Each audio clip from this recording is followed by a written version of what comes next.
raining cats and dogs out there right now. It's kind of dark in here because it's super dark outside. It's really, really rainy. Let me show you today's, actually before I even do that, let's go over an outfit of the day. Something I don't do very often, but I'm wearing one of my projects that I made recently. I'll put a link in the iCard to this cute top or down in the bottom in the description to it. And look at my pants. These are the Edgestitch jeans. I wear them all the time. I live in them. So again, link in the iCard or down in the description if you want to make this outfit. And that was last week's project. So you can also click down in the description to find that adorable caftan, which was Vogue 1886. I don't have this pattern number memorized. It's like books I read. I read it, I can tell you what happened, but boy, I cannot remember the title for anything because I devoured it and moved on. And that's sort of how I sew too. I sort of devour it and move on. So let me show you today's project. This was both things. The fabric and the pattern were in a haul very recently. So this is McCalls 7325. I'm going to be doing View D. I like the sleeve in View D and it's the longest length. View D, however, if you read the fabric requirements for View D, it has two different fabrics. It expects you to make the top and the yoke and the sleeve in one fabric, and then the bottom half, the skirt type part of the shirt in a different fabric. I'm going to make it all in one. So if you do that, you're going to need both yardages, but you probably won't need quite as much.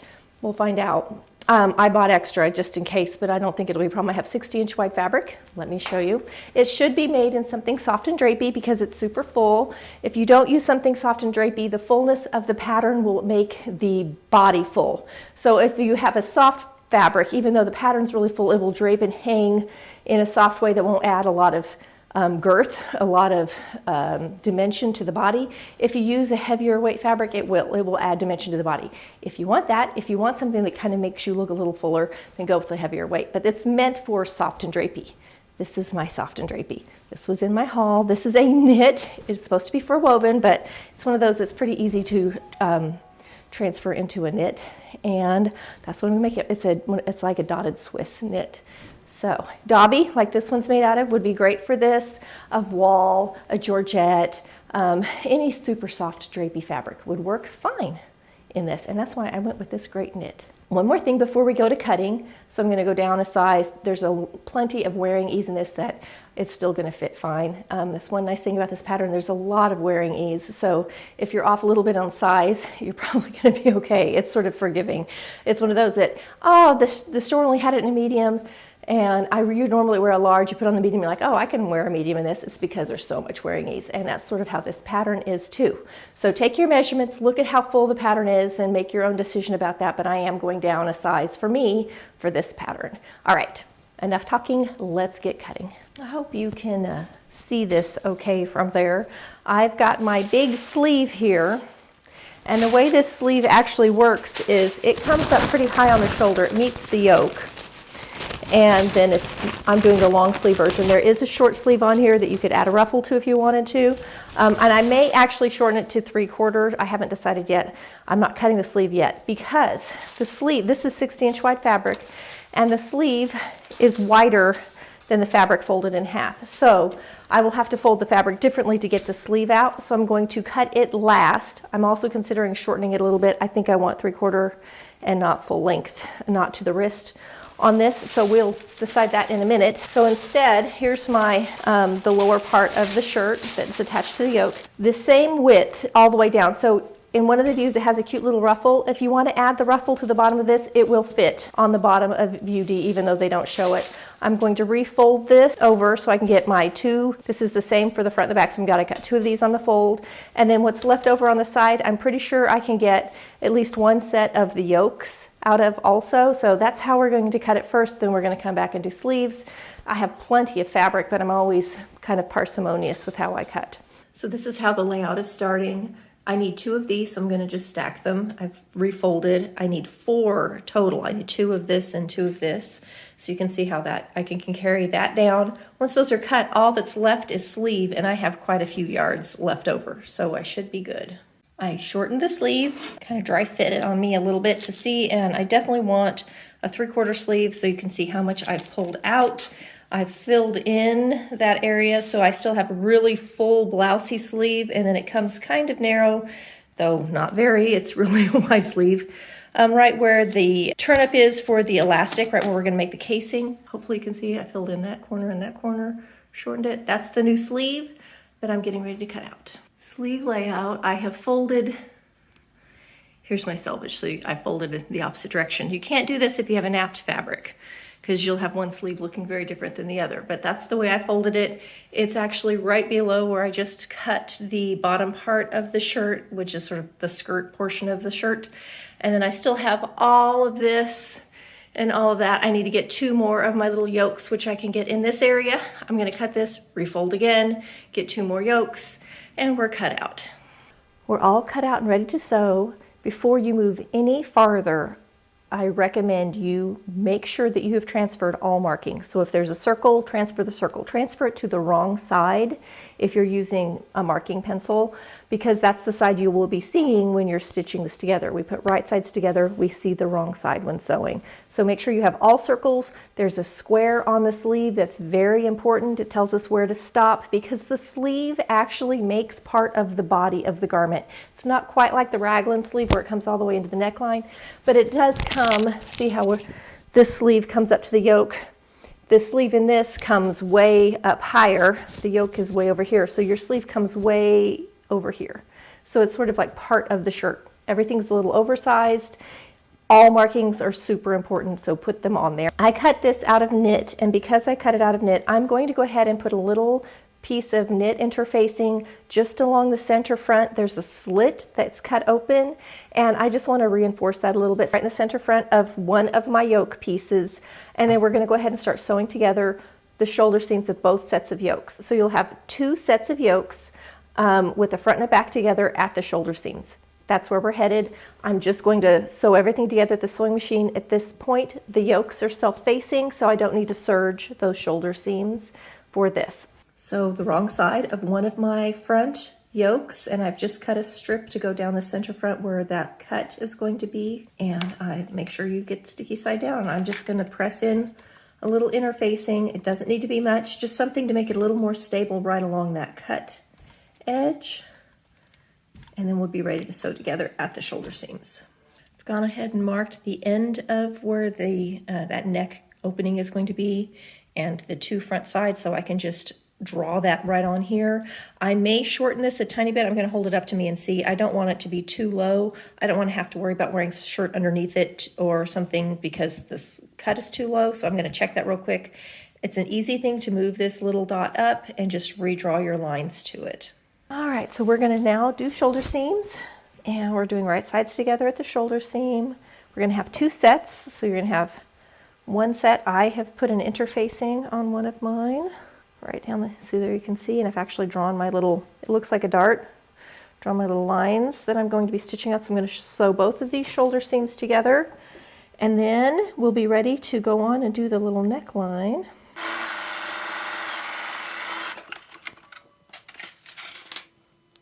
Okay, so we're going to have 2 sets of these. I am going to go ahead and just press open the shoulder seams because it's going to make it lay nicer when we're ready to add them to each other. Okay, step 1, shoulder seams. Step 2, if you're doing a tie, they have you basting the little tie parts on.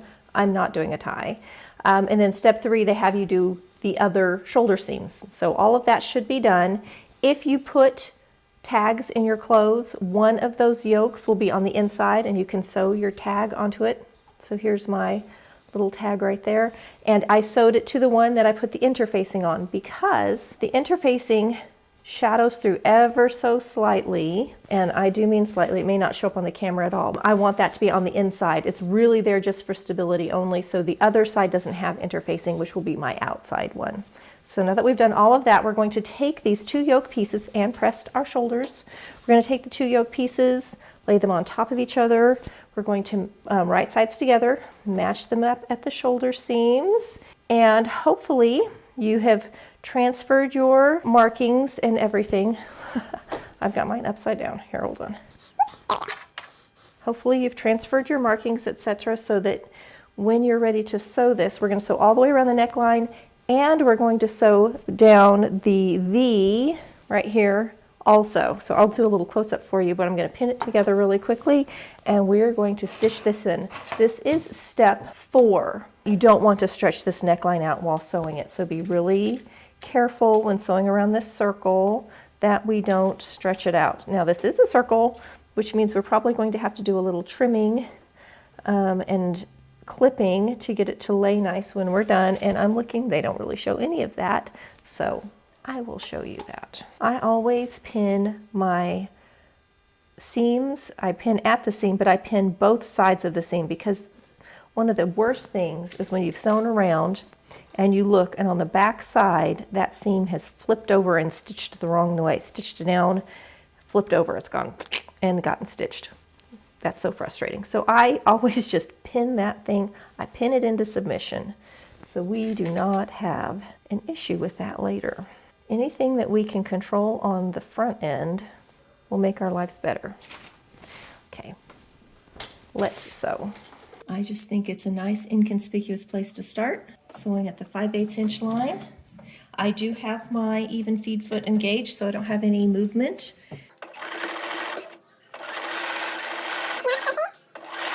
Out this neckline, and I have stitching, or I have my lines marked over here on my little facing piece. So I have my pencil lines on my facing here. So as I come to this first marking here, I'm coming up to my pencil line. When I get to the pencil line, I'm going to sink my needle and rotate down. Get rid of that pin. And we're going to sew straight down that pencil line. I'm sewing through both layers of my fabric here. Everything's lined up.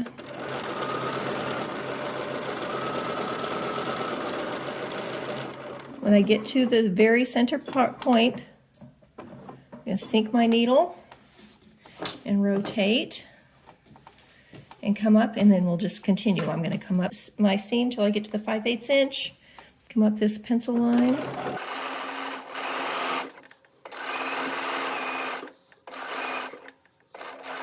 Now on my machine, I have markings, so I can tell when I'm getting to my 5/8 inch line, because there's a little line on my throat plate, so I can sink. There's a line right here. It says it's 5/8, so I can sink right when I see that edge, touch that line, and now I'm ready to continue around.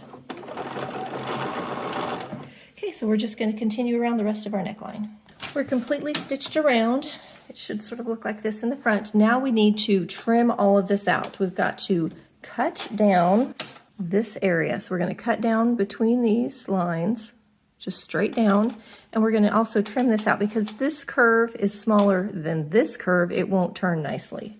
So I've got my hand back here to make sure I don't accidentally cut through something I don't mean to, and we're going to just cut this apart. Once this is cut, you're stuck with it. So make sure you like the length and the look and that you don't have any mistakes.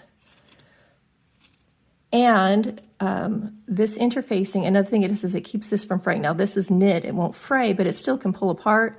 If you have a very loosely woven fabric, you may want to stitch this line twice, and you can see how narrow this is right here. Got to be really careful. All right, good job. Okay, so that's cut apart. Now we're going to come in here to this curve, and we are going to trim it out pretty close. I'm going to trim it down to maybe 1/4 inch. And if I see that it needs it, you may need to also come in and do some clips this way up to, but not through that stitching line, to release that narrower curved edge so that it will fold nicely to the larger curved edge that you've just stitched. All of this, then we're going to take it to the sewing machine or to the iron and press it out, flip it around and press it, and we'll be ready. Now we can edge stitch too. I'll show you what that looks like. This little corner up here, I'm going to trim out some of this too so that we get a nice sharp corner when we turn. I'm going to get rid of some of that. Now it's time to turn and press. So we're going to actually flip this around on top of itself, right sides out, and be careful of your little point down here. Make sure it's laying nice. If you have any pulls or puckers right there, you may need to do a little more clipping in that area. Be really careful. And then we've got, of course, our little points here that we're going to poke out. So now we have a little front. I'm going to press it, and then it says edge stitch, and to edge stitch on the wrong side, we're going to actually put it under the sewing machine. Push all of the seams that direction. We're going to stitch on the one that's the wrong side, the one that I put my interfacing on, the one that has the label. We're going to just stitch close to that edge on that side as much as we can. You won't be able to get everything, but the more you do, the more it's going to help tuck all that back and keep the facing from peeking through. Putting this under the sewing machine, I've got my seams here all pushed towards the side. See, there's my little tag. So everything's pushed that direction, and I'm going to edge stitch. So I'm starting up here at this shoulder seam. I might start even farther in. The thing is, we can edge stitch pretty much just as close as you can get it. The more edge stitching you do, the happier your facing is going to lay. So I'm going to start way back here, and you can see the foot is lined up right with the edge. The inside of my foot right here is lined up with this fold line where the seam is. And that's where I'm going to start. And I've got just a little bit back here towards the front neck. And I'm going to do a little back stitch. Do not stretch this. Be real cautious. This is your neckline.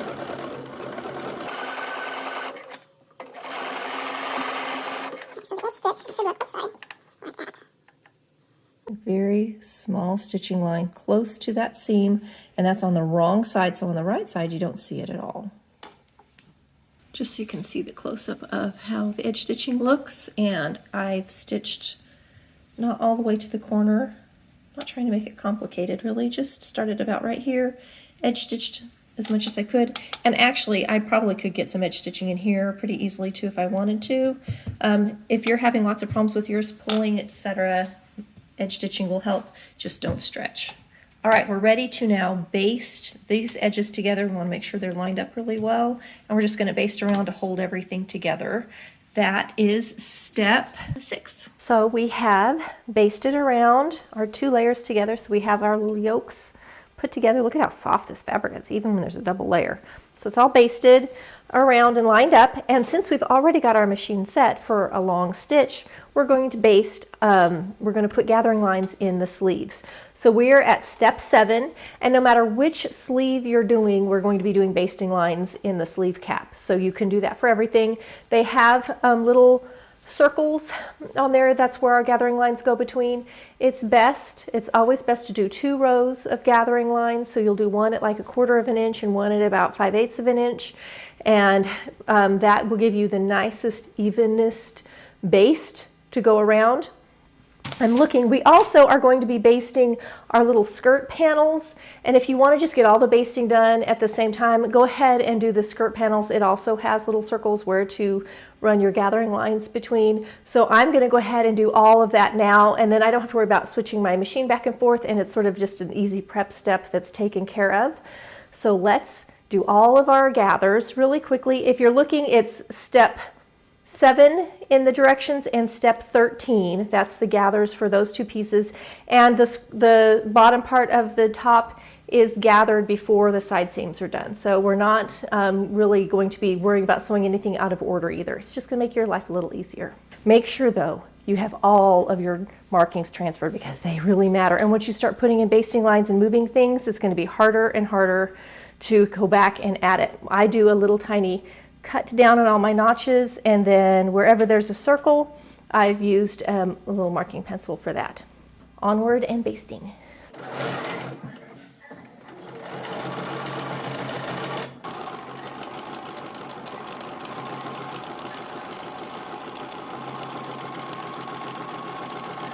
We've got lots of gathers made now on all of those pieces, and we're ready to start pinning the sleeve on. Step 10 in your directions. Now, no matter which sleeve you're doing, whether you're having the short sleeve, the sleeve with the gather, or with the little ruffle, the long sleeve, the one that has the 2-part sleeve, any of those, after you have done your gathers, you are going to sew on that sleeve. Now, in some, if you have the second part where you have the two-part sleeve, they actually don't sew the second part on. They sew it on in step 8, so you'll have a longer sleeve. It's all attached in the same way, however. I've got one I've started pinning. Don't bother gathering anything until you've pinned on. Once we have done our basting lines, we will pin at all the notches. Front, just line all your notches up. The back will have a double notch, and so you can tell the back yoke and the back sleeve will go together, so you get your sleeve on correctly because it is different. You have a right and a left sleeve. Get all of that done. Then we will pull our gathering stitches and even that out between all of our pins and notches so that it makes the gathers nice and even across that long, wide sleeve. Straight stitch in at 5/8 of an inch. Then choose your seam finish.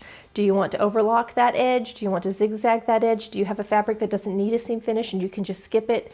If your fabric frays, do a seam finish. Don't skip taking care of that raw edge because your garment will start to fall apart after a few washes. After doing all of this work, you want your garment to last. So let's do things to protect it. You could do a bias edge. You can bias bind it if you want to. Zigzag works great if that's what you have available to you.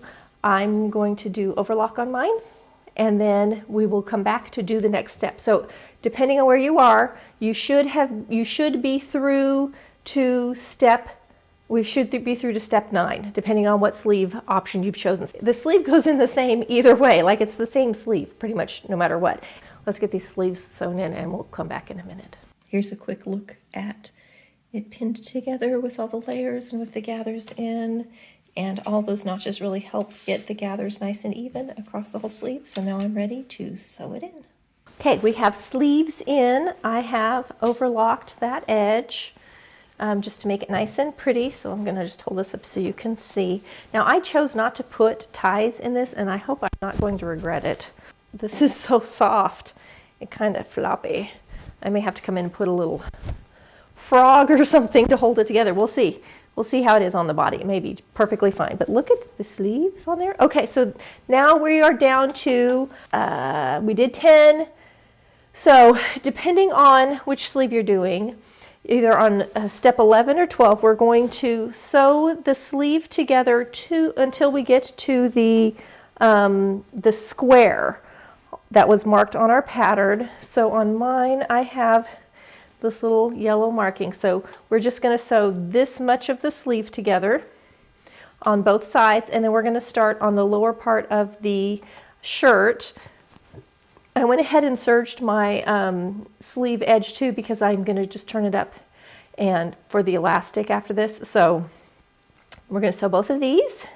All right, so here's our serging on the inside. Here's that the long pieces that were sleeve across the yoke here, and you can see that's where it's pulled up into the yoke side. And now we're sewing the seam from the wrist, or I shortened mine, so from sort of forearm to the square, which is this if you're doing CD sleeve, and this if you're doing a B sleeve. So that we're going to have all of that done, and then I'll meet you back for the lower portion. Okay, we're at the sleeve here. I've got my casing sewn in. I've got my piece of elastic that's the size that I need, and I'm just going to put a safety pin on one end. I've pinned the other end to the seam so I don't lose it inside there, and we're just going to fish it through until we come out the other side. Now, if you've never sewn with me before, you may not have seen this, but if you have sewn with me before, I've shown this lots of times on here. Lots of our projects have elastic in them. So we're just going to keep pushing this through. This is why we pin this in. The elastic is shorter than the casing we're working with. Almost around to the other side. And I just measured my arm where I wanted the elastic to go. I added about 1/2 inch for overlap. I want it pretty close to the size of my arm because I want it to stay in place. Okay, we're coming to the end here. Now, when you come to this side, it's easy to get the pin behind, your safety pin behind one of those folded over seams. So you kind of have to pay attention and may have to poke it a couple times, but there it comes out. You do not want to twist that elastic inside that casing. So I'm going to pull both of these seams out, or these elastic pieces out. And we're going to overlap them like this, and we're going to zigzag, zigzag, zigzag, zigzag under the machine or straight stitch. Just get them to overlap and stay in place. I haven't overlapped too much. About like that. So you want to stitch it a whole bunch of times to keep it nice and secure. Then we're going to pull it onto the inside and stitch close our little casing, so it'll look like that on the right side. We're now to this part. I have laid my two pieces on top of each other for the lower part of the shirt. You can see here's my little gathering lines at the top, and I went ahead and overlocked my edges independently so it can be pressed open.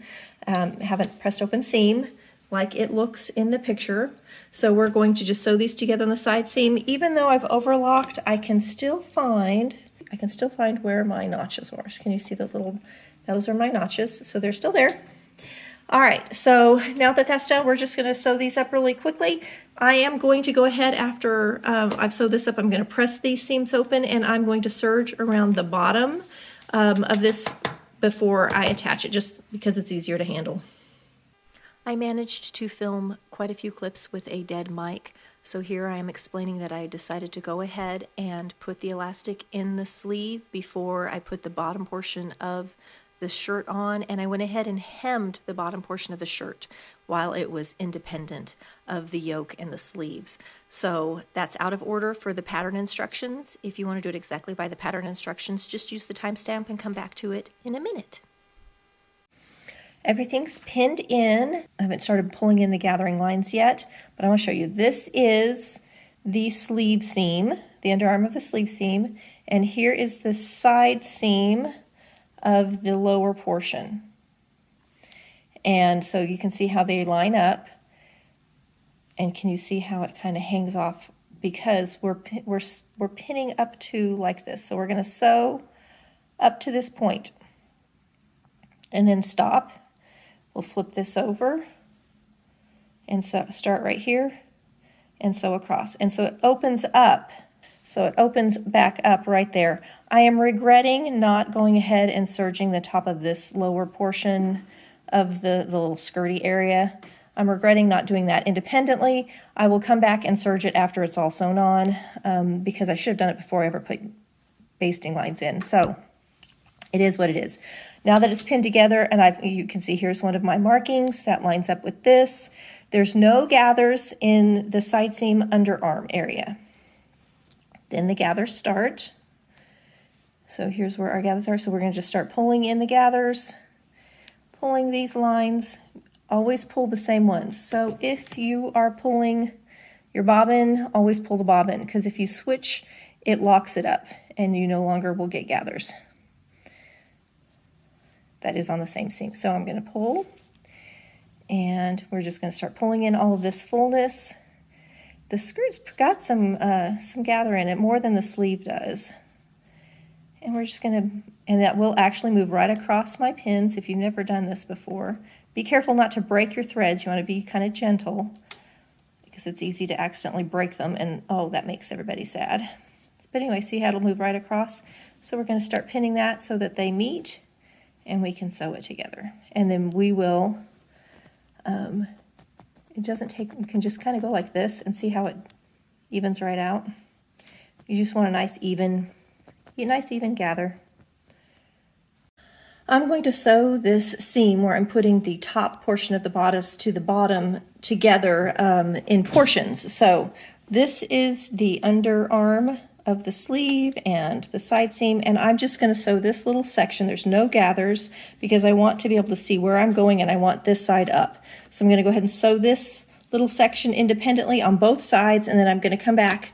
I'm going to flip it over, and I'm going to sew with the gather side up so I can watch my gathers and make sure I get them in nice and neat.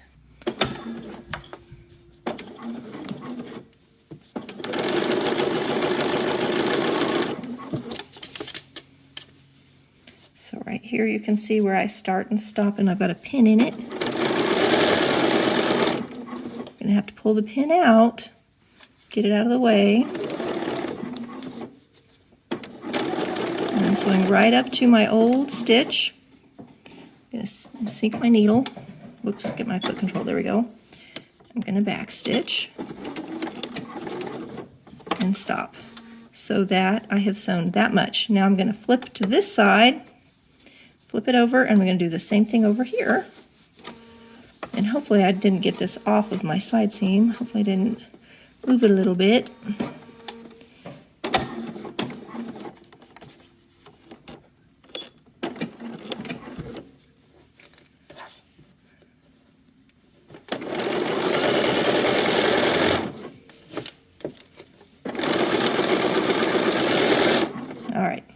Giving it a haircut, but here's the seam that I just sewed.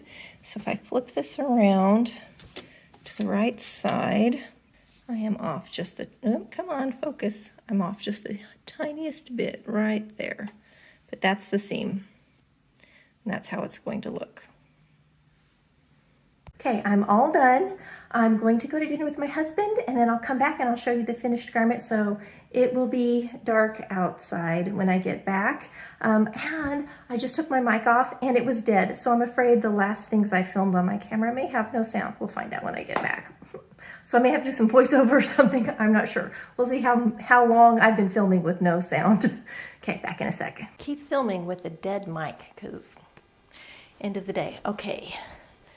First thought, it's too low for me. I think I'm actually just going to come in and do a couple little hidden stitches and just sew it up a little bit. I really like this. This is one of those, looks cute, super comfy. I'm glad I changed the sleeve length. This is the sleeve length I really like, and I can wear it. Here in Oklahoma, this length is much more practical than the long length for me. It's just warmer here as a rule. We just don't need as much long-sleeved things for as much of the year. So this is a lot more practical. Let me just turn so you can see. Look at how soft and flowy. I did go down a size in this, and I'm glad I did. I think it's exactly how I want it. I'm very pleased. This other way so you can see. So here's my little neckline. I didn't do the ties on it. And I think if I do a little stitch here, that's really all it needs, and it'll be fine. This neckline would be cute if you wanted to do loops and buttons in it. I mean, you could do a lot of fun things in this little slit if you wanted to. It's almost big enough. You could do it without the slit, and it probably would go over most people's heads. But I would try it first. Okay, I think this is another one that will get sewn again and again. Because it's really, if I'm not filming it, it's pretty fast to sew. This would be very cute, especially because it has the sleeve that's in 2 pieces. You could easily do multiple gingham checks or multiple calicos. I could see doing one fabric on top and maybe eyelet lace or something, or border print. Really, this is one of those projects that lends itself to lots of creativity, and this would also be really pretty if you want to do embroidery or something like that on this front yoke piece. Cute. See you next week for another fun video.